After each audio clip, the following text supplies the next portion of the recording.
नमस्कार,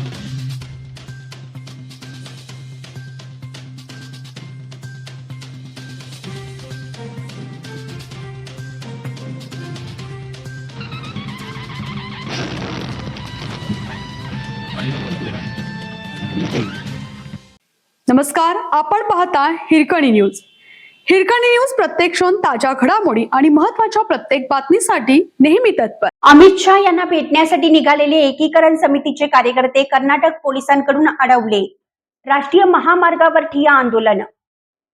केंद्रीय गृहमंत्री अमित शहा यांना भेटून निवेदन देण्यासाठी निघालेल्या बेळगाव येथील महाराष्ट्र एकीकरण समितीच्या अध्यक्ष पदाधिकारी व कार्यकर्त्यांना कर्नाटक पोलिसांनी त्यांच्या हद्दीमध्ये रोखलं आहे. या प्रकारामुळे संतप्त झालेल्या महाराष्ट्र एकीकरण समितीच्या कार्यकर्त्यांनी राष्ट्रीय पुणे बेंगलोर राष्ट्रीय महामार्गावर ठिय्या आंदोलन सुरू केलं. घटनास्थळी कर्नाटकचे वरिष्ठ पोलीस अधिकारी दाखल झाले आहेत. त्यामुळे शहा यांना भेटून भूमिका मांडण्याची एकीकरण समितीची संधी हिरावली गेली आहे. कर्नाटक राज्य शासनाकडून बेळगावसह सीमा भागातील 865 गावांमध्ये अन्यायकारक वागणूक दिली जाते.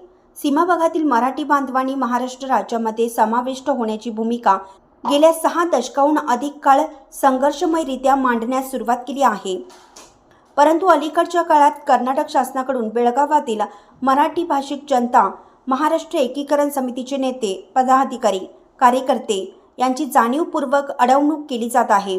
कर्नाटक शासनाकडून होणाऱ्या या अन्यायाबाबत दाद मागण्यासाठी महाराष्ट्र एकीकरण समितीचे अध्यक्ष प्रकाश मरगाळे, मनोहर किनेकर, मालोजी अष्टेकर, अंकुश केसरकर, शुभम शेळके यांच्यासह अनेक कार्यकर्ते आज सकाळी बेळगावमधून निघाले होते.